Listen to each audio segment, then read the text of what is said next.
أعزائي المشاهدين، ازيكم عاملين ايه؟ ان شاء الله يا رب تكونوا بخير. انا النهارده هعمل معاكم سلطة الزبادي بطريقة سهلة وبسيطة، وان شاء الله تنول اعجابكم. انا عندي عدد 2 من الزبادي، كوباية الزبادي دي صغيرة، وعندي خيارة كبيرة، بشراها مقطعة طبعا القشر، وبشراها بالمصفى دي بتاعت المبشرة، وعندي ملح، وعندي كمان نعناع وفلفل، وعندي نص فص من الليمون، وعندي واحدة بس من التوم هنعملها دلوقتي مفرومة، وعندي شوية من البقدونس شوية صغيرين جدا، وعندي كمان زيت. الزيت يبقى تكون عندك زيت زيتون، او لو ما فيش يبقى زيت الذرة زي ما انا هستخدم كده. اول حاجة هعملها بروح حاطة الزبادي في طبق كده،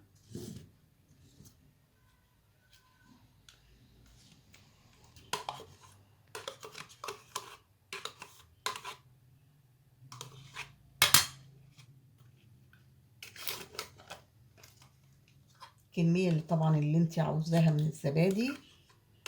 انا مختارة كمية السلطانيتين 2 من الزبادي اهي زي ما انتوا شايفين. احاول اضربها كده ببعضها حلو. هحط عليها الخيارة المقشرة اللي هي معمولة مبشورة اهي كده، خيارة كبيرة بشرينها،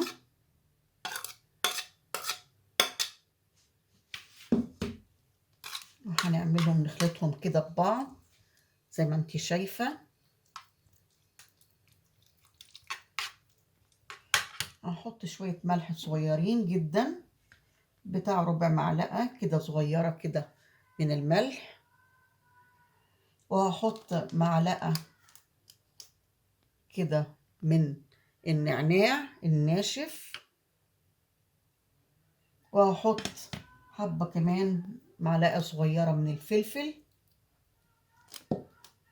وهحط شوية البقدونس اللي انا عاملاهم حبة صغيرين جدا عشان الطعم احسن، يكون بالخيار افضل بس يدي شكل حلو. هقلب الخليط ده كله ببعضه، بعدين هجيب فص توم مفروم بالمنظر ده، هحطه عليها، فص واحد بس.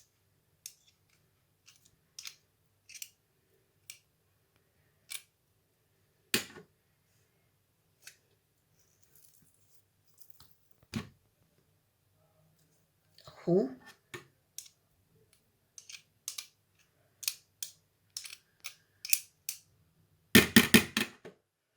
زي ما انتوا شايفين كده، باخد بقيته كده،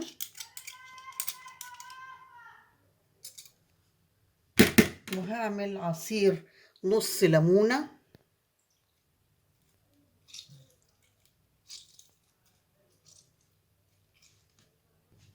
وهقلب الحاجات دي كلها كده ببعضها.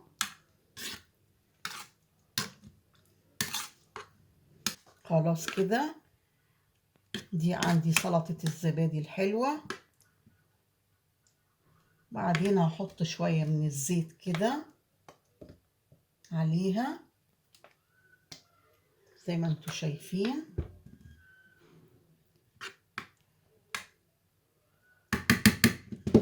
دي سلطة الزبادي اللي عندنا. بعد كده ابتدي اقطع شوية من الخيار، احطها كده على جنب. هقطع شوية من الخيار كده صحيح، وهرص الخيار ده على جنب كده. هوريكم اهو. هجيب تاني سلطة الزبادي وهحط كده المنظر بتاعنا.